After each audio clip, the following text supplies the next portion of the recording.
¿Os imagináis que el sonido metálico de un cerrojo sea lo último que escucháis de vuestro padre? Ese clic seco y definitivo. Esas fueron las últimas palabras que él me dirigió antes de empujarme hacia una tormenta de octubre y cerrar la puerta en mis narices.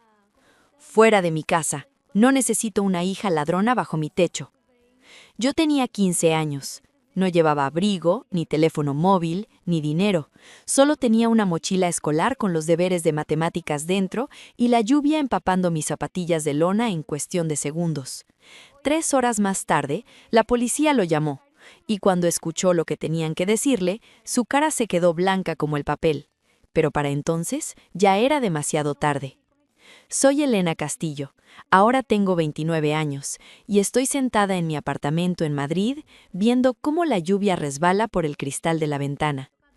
Es curioso cómo la lluvia siempre me devuelve a esa noche. Hay una carta sobre la mesa de mi cocina. Tiene una caligrafía temblorosa escrita en papel barato de una residencia de ancianos. Después de 14 años de silencio absoluto, mi padre quiere verme. Dice que se está muriendo. Dice que lo siente.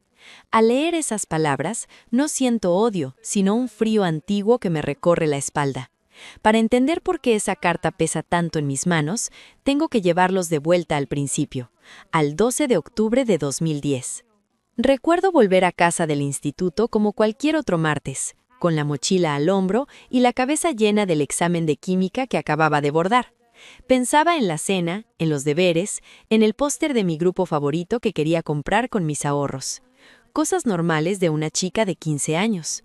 No tenía la menor idea de que en menos de 2 horas estaría caminando sola a través de una tormenta helada, preguntándome si sobreviviría a la noche.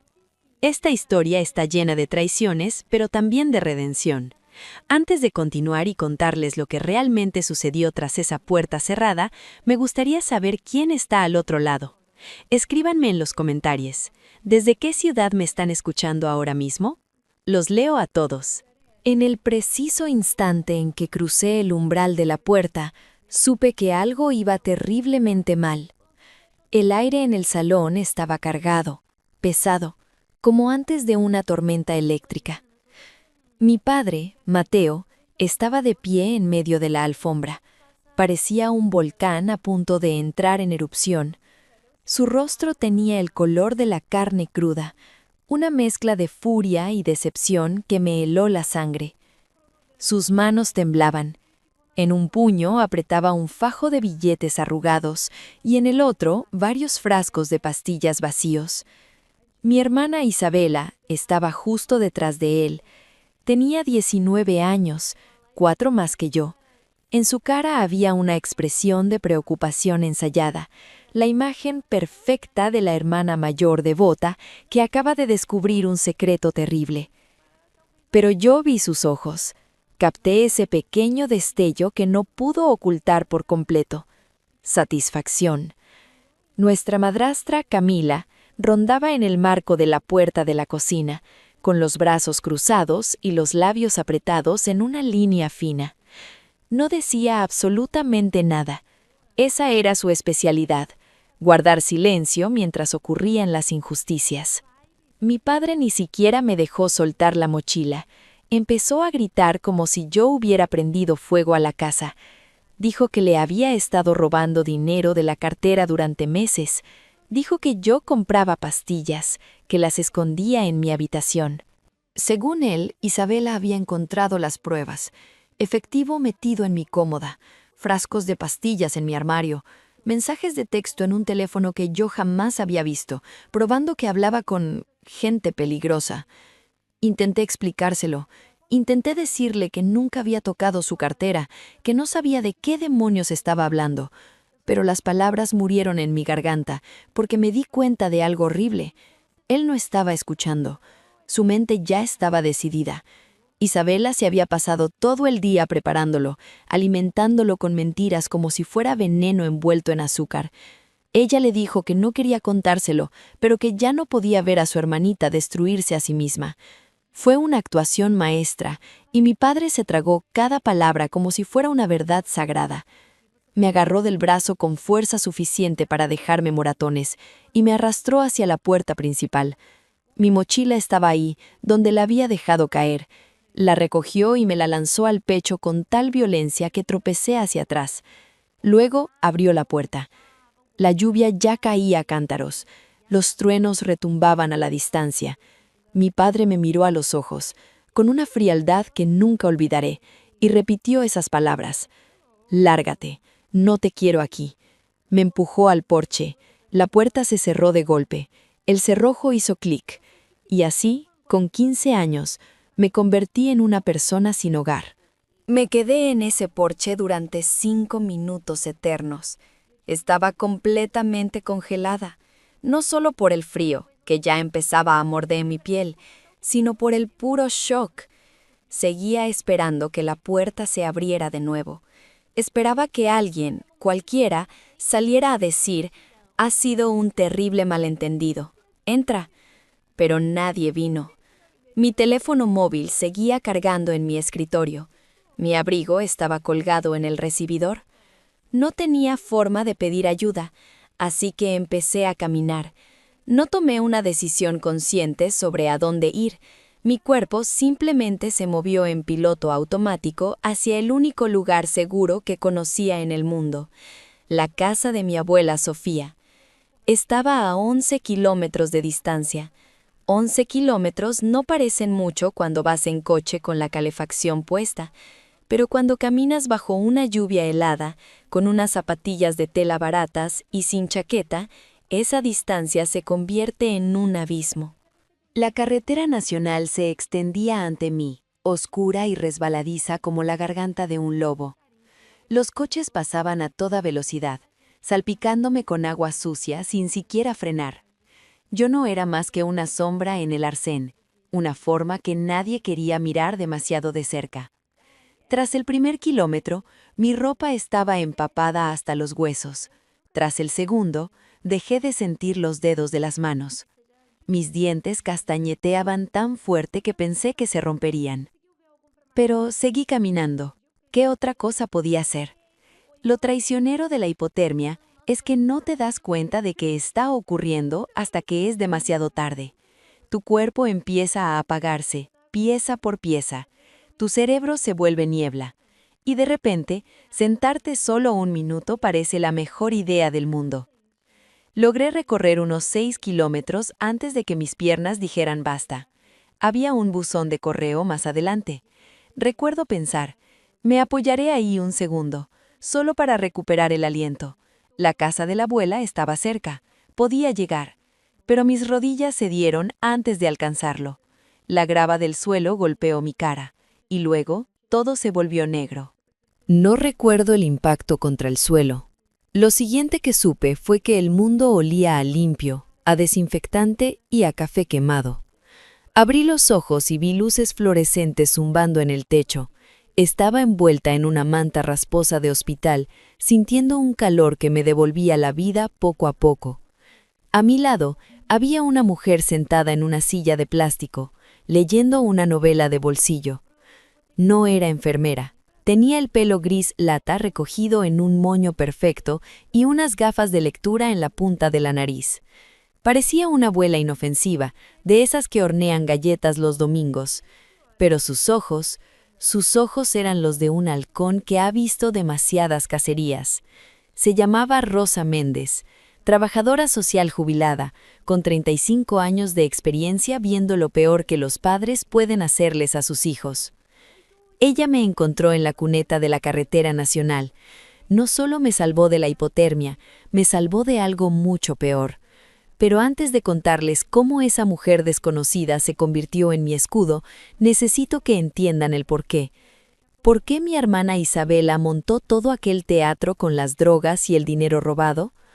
No fue solo odio, fue codicia, pura y dura matemática financiera. Cuando nuestra madre murió de cáncer años atrás, nos dejó un pequeño fideicomiso. 60.000 euros para cada una, bloqueados hasta que cumpliéramos los 18 años.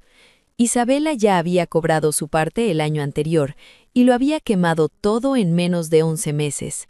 Un coche deportivo, ropa de diseño y regalos caros a Diego, su novio un parásito encantador que siempre tenía una idea de negocio revolucionaria, pero nunca tenía un empleo real. Se quedaron sin dinero, estaban arruinados, y entonces recordaron una cláusula específica en el testamento de mamá.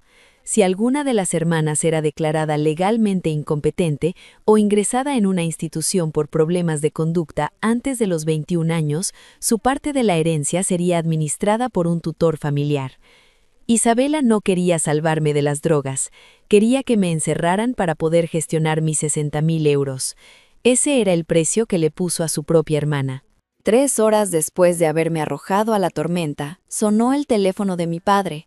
No era una llamada cualquiera, era la policía del condado, informándole de que su hija menor había sido encontrada inconsciente en la carretera con signos de hipotermia grave. Y algo más, los servicios de protección de menores ya estaban en el hospital, haciendo preguntas muy incómodas sobre por qué una menor caminaba sola en medio de un diluvio. Mateo y Isabela llegaron al hospital pasadas las 10 de la noche. Yo estaba despierta, sentada en la cama, con Rosa Méndez a mi lado como un perro guardián. Mi padre entró pálido como la cera. Creo que fue la primera vez que se dio cuenta de que sus actos tenían consecuencias reales. Isabela venía detrás, y por primera vez en mi vida vi cómo su máscara perfecta se resquebrajaba. Ya no sonreía con suficiencia. Estaba nerviosa, mirando a los agentes de policía que tomaban notas en la esquina de la habitación. Intentaron interpretar su papel habitual, la familia preocupada, conmocionada por la rebeldía de la hija problemática, pero Rosa, con sus 30 años de experiencia detectando mentirosos, ni siquiera parpadeó. Y entonces se abrieron las puertas dobles del pasillo. Si alguna vez habéis visto un huracán con zapatos de tacón y pelo blanco, esa era mi abuela Sofía. Mi abuela mide apenas 1,50 m. Pero cuando entró en esa sala, parecía medir 3 metros. Caminó directa hacia mí, ignorando a mi padre, ignorando a la policía, ignorando a todo el mundo. Se interpuso físicamente entre la cama y mi padre. «Ni se te ocurra acercarte a ella, Mateo», dijo con una voz tan fría que heló la habitación más que el aire acondicionado. Mi padre intentó balbucear, intentó justificar lo de las drogas, lo del robo. Sofía levantó una mano y lo calló al instante. «¿La echaste a la calle basándote en qué? ¿En unos frascos que aparecieron mágicamente en su armario? ¿En dinero que nunca antes habías echado en falta?» Se giró hacia el trabajador social. «Quiero la custodia temporal de emergencia, ahora mismo. Esta niña no vuelve a esa casa de locos». Esa noche, cuando salimos del hospital, mi padre intentó tocar mi brazo una última vez. Sofía le apartó la mano de un manotazo seco. «Perdiste tu derecho a ser su padre en el momento en que cerraste esa puerta, Mateo. Ahora apártate de mi canino». Me subió a su viejo coche, me puso la calefacción al máximo y me dijo que esa noche dormía segura mi vida. Y mañana íbamos a la guerra. Vivir con la abuela Sofía fue como aprender a respirar de nuevo después de haber estado conteniendo el aliento durante años. Su casa olía a café recién hecho y a seguridad. Pero mientras yo recuperaba el color en las mejillas, fuera de esas paredes, la tormenta perfecta se estaba gestando para mi hermana. Rosa Méndez no se conformó con salvarme la vida aquella noche. Ella quería justicia, y tenía una habilidad especial para encontrar papeles que la gente preferiría mantener ocultos. 2 semanas después, Rosa se sentó en la cocina de mi abuela y puso una carpeta gruesa sobre la mesa. «Isabela cometió un error de principiante», dijo con una media sonrisa. «Creyó que era más lista que las cámaras de seguridad. Empezamos por los 800 euros que supuestamente yo había robado. El banco confirmó que el dinero fue retirado de un cajero automático el mismo día que me echaron, a las 2:47 de la tarde. Aquí está el problema para Isabela. A esa hora exacta yo estaba sentada en mi pupitre de la clase de química. 30 testigos y un sistema de control de asistencia digital confirmaban que yo estaba en el instituto, a 12 kilómetros de ese cajero. Físicamente imposible. Pero lo mejor fue cuando el banco entregó las imágenes de seguridad. La persona que sacaba el dinero no era yo, Era una chica con una coleta alta, gafas de sol y ropa deportiva de marca. Isabela. Y detrás de ella, aparcado en doble fila, se veía perfectamente su coche, un Honda blanco con una abolladura muy característica en el parachoques trasero. Luego estaban las pastillas. Los frascos que aparecieron en mi armario pertenecían a una receta de Diego. Resulta que Diego había puesto una denuncia en comisaría alegando que le habían robado esa medicación de su coche. Pero la fecha de la denuncia era lo curioso, el 15 de octubre, un día después de que esas pastillas aparecieran en mi habitación. Si yo las había robado antes del día 12, ¿por qué esperó 3 días para denunciarlo? La mentira se desmoronaba por su propio peso. Y por último, la guinda de la pastel. Rosa empezó a revisar las cuentas bancarias de mi padre de los últimos 2 años. Lo que encontró hizo que los 800 euros parecieran caldera. Alguien había estado falsificando la firma de mi padre en cheques pequeños mes tras mes. 50 euros aquí, 100 allá. El dinero iba a parar a cuentas vinculadas a los negocios fantasmas de Diego. En total, casi 18.000 euros robados. Isabela no me incriminó porque yo fuera problemática. Me incriminó porque necesitaba que me fuera de casa antes de que alguien se diera cuenta de que ella llevaba 2 años saqueando a su propio padre. El juicio estaba previsto para marzo de 2012. Pero un mes antes, el destino jugó su mejor carta. Diego fue detenido en la costa por otro fraude de inversiones. Cuando la policía le ofreció un trato para reducir su condena, Diego no lo dudó ni un segundo. Cantó la traviata. Vendió a Isabela más rápido de lo que ella me había vendido a mí. Confesó que todo había sido idea de ella. Las pastillas, el dinero plantado, la llamada falsa a la policía. Querían que me declararan incapacitada para que Isabela pudiera gestionar mi fideicomiso. El día del juicio, entré en la sala agarrada del brazo de mi abuela Sofía. Al otro lado, vi a mi hermana. Ya no parecía la chica dorada e intocable. Estaba pálida, pequeña, sentada junto a un abogado de oficio que parecía querer estar en cualquier otro lugar. Mi padre estaba sentado en el banco de atrás, solo. Camila ni siquiera había aparecido, ya estaba tramitando el divorcio para salvarse a sí misma. Cuando la fiscal llamó a Isabela al estrado, fue una masacre. Le mostraron la foto del cajero automático. Señorita Castillo, ¿es usted la persona de esta imagen retirando 800 euros de la cuenta de su padre a las 2 de la tarde? Isabela tragó saliva. Intentó decir que era para la compra del supermercado. ¿800 euros en efectivo para la compra?, preguntó la fiscal con una ceja elevada. ¿Y por qué no mencionó esa retirada a su padre cuando acusó a su hermana de robar esa misma cantidad 2 horas después? El silencio en la sala era ensordecedor. Pero lo más duro fue ver a mi padre testificar. Tuvo que admitir ante un juez que nunca verificó las acusaciones, que echó a su hija menor a una tormenta basándose únicamente en la palabra de la mayor. La jueza la miró por encima de sus gafas y dijo unas palabras que se me quedaron grabadas para siempre. Señor Castillo, la confianza ciega no es una excusa para la negligencia parental. Usted eligió la comodidad de una mentira antes que la seguridad de su propia hija. El veredicto fue contundente. Isabela fue condenada por fraude y denuncia falsa. 2 años de libertad condicional y antecedentes penales que arruinarían su carrera para siempre. Mi padre perdió permanentemente su patria potestad. Al salir del juzgado, intentó acercarse a mí una vez más.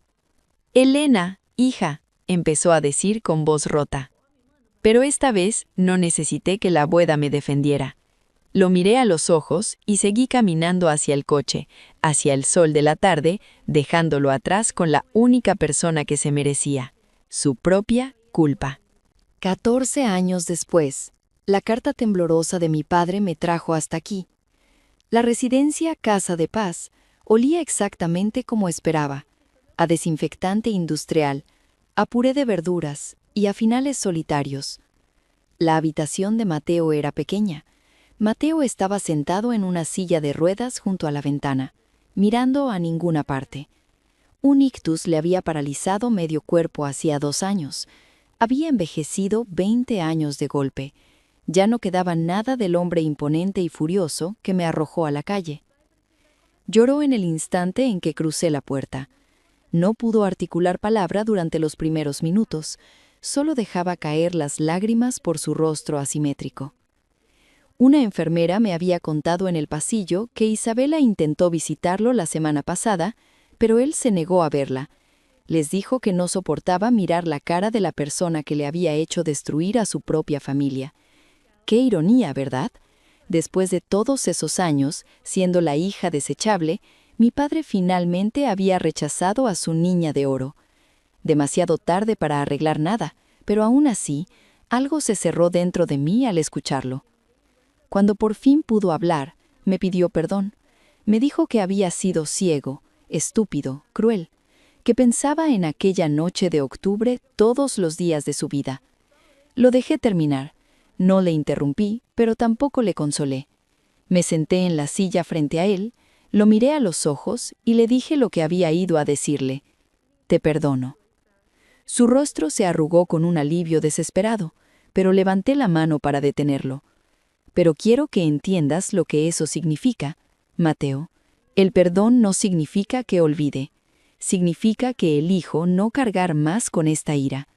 Elegiste una mentira cómoda porque era más fácil que ser un buen padre, y has tenido que vivir con las consecuencias». Le hablé de mi vida actual.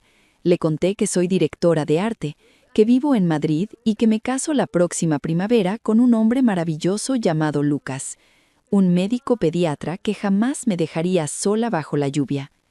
«Soy feliz», le dije. «He construido una vida hermosa sin ti. Solo he venido para decirte que ya no te guardo rencor. Eres libre y yo también». Me levanté. Él extendió su mano buena, temblando. Dejé que rozara mis dedos por un segundo y luego me di la vuelta y salí. Caminé por el pasillo del hospital hacia la salida, saliendo a la brillante luz del sol de octubre. El mismo mes, pero un clima diferente, una vida diferente. Aparcado en la calle estaba Lucas, esperándome, con 2 cafés y esa sonrisa paciente que lo cura todo. «¿Estás lista?», me preguntó mientras me abría la puerta del coche. «Sí», le respondí, apoyando la cabeza en el asiento. «Por fin he terminado. Nos casaremos en el jardín de la abuela Sofía. Ella, con sus 82 años, ya está organizando el menú y dando órdenes a todo el mundo con la misma energía de siempre. A veces una tormenta no viene a destruirte, viene a limpiar tu camino y a redirigirte hacia donde realmente perteneces. Perdí a un padre y a una hermana aquella noche, es cierto, pero me encontré a mí misma, y esa fue la mejor victoria de todas. Muchísimas gracias por acompañarme hasta el final de esta historia. Si mi viaje os ha inspirado o emocionado, por favor dejen un me gusta y suscríbanse al canal. En pantalla están apareciendo ahora mismo otras historias increíbles que no se pueden perder. Hagan clic en una de ellas y nos vemos en el próximo video. Un abrazo inmenso. Muchas gracias a todos los oyentes por acompañarnos en esta historia del canal Su Corazón Oculto. Si este relato ha tocado tu corazón, no olvides darle like y suscribirte para ayudarnos a seguir creando y compartiendo nuevas historias.